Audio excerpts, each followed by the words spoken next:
Okay, so now we're going to input another kind of arbitrary waveform I've designed and put into the generator, so let's switch to that. Okay. Now, as you can see, if we move it down, let's stop it and then move it down.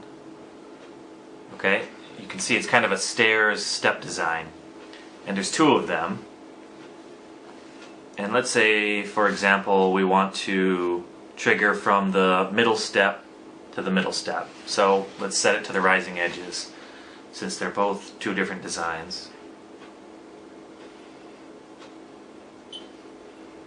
First of all, we need to set the X1 and the X2 cursors, because we need to judge how far it is from the beginning, the first rising edge, to the second one.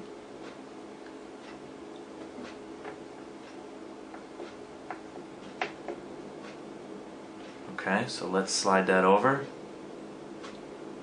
Okay, we set that in place.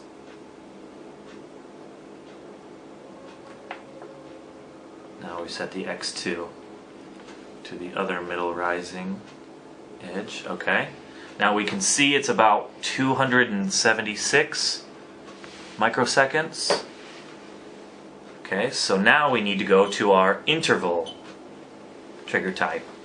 So we're going to set a time frame, and we can set it to less than, and we want to set it to, I don't know, maybe 280 microseconds.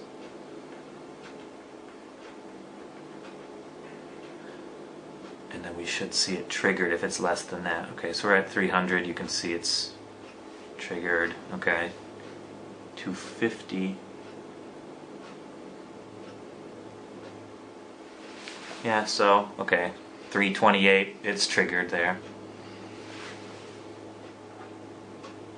So when it is less than, you can see that it'll be triggered. And then we can zoom in on the waveform and look for whatever kind of information you'd like.